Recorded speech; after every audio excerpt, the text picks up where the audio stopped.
Assalamu alaikum ƴan barkanmu da sake saduwa da ku a cikin wannan sabon shirin a kuma wannan channel ɗin mai albarka, channel ta AHU Tech. Muna muku barka da zuwa sannan muna muku fatan alkhairi. Darasin namu na yau zai yi bayani ne akan yadda za ka samu 5k ma'ana 5,000 a matsayin jarin da za ka fara sana'a. Sannan ka samu 5,000 ɗin za ka zo ka yi sana'ar da su wanda kullum za ka samu 5,000 a tsarin platform na GDAX.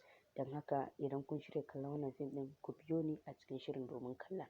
Amma kafin mu fara shirin da Allah idan kai baƙo ne a wannan channel ɗin kada ka manta ka danna mana alamar subscribe sannan ka danna ƙararrawar sanarwa inda za a dinga sanar da kai da zarar mun ɗora sabon shiri. Yawwa kamar yadda kuke gani yanzu ga shi mun riga mun shigo cikin applications ɗin namu. To da zarar mun riga mun shigo cikin link ɗin zan dai ajiye muku link ɗin wannan abun nan ɗin platform ɗin a description na wannan bidiyon ko kuma in ajiye muku shi a farkon comment. Saboda haka kada ku manta ku diba duk inda na faɗa muku.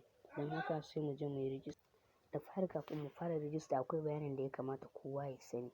Su wannan platform ɗin suna da wahalan tura OTP sannan kuma idan ka sa Gmail naka za su turo ma da sauri amma sun ba da zaɓi biyu. Za ka iya yi da number, za ka iya yi da Gmail naka. Sannan kuma wajen sa passport suna son passport mai ƙarfi wanda daga ƙarshen shi akwai alamomi kamar waɗannan da kuke gani, kamar wannan alamun ga su nan su hash su dollars ɗin nan da su waye ya kamata a sa shi wajen sa passport ko da a ƙarshe ne ko da a tsakiya dai yanda zai fi ƙarfi.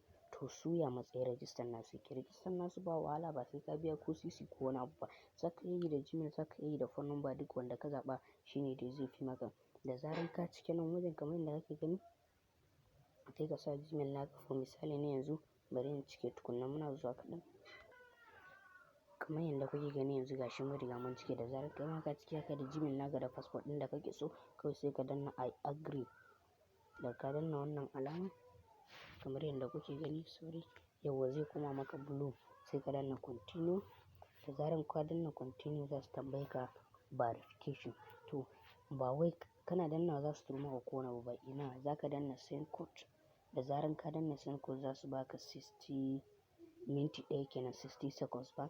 To kafin wannan second ɗin ka je ka yi checking na Gmail naka za ka kalla code ɗin sai ka zo ka sa. Da zarar ka sa code ɗin shi kenan zai wuce maka sai ka yi confirm zai wuce maka. Bari mu je mu yi checking na code ɗin. Kamar yadda kuke gani yanzu ga shi ya riga ya buɗe sai ka danna wajen fashion ɗin nan, nan ne wajen odan kaya sai ka ɗan jira shi ya kammala. Idan ya kammala zai nuna maka grab. Da zarar ka yi grabbing nashi zai ɗan yi searching nashi shi kenan ka riga ka yi order. Don haka mun gode idan kun ji daɗin bidiyon nan sai ku danna mana alamar like sannan ku share zuwa ga 'yan uwa domin su ma su amfana.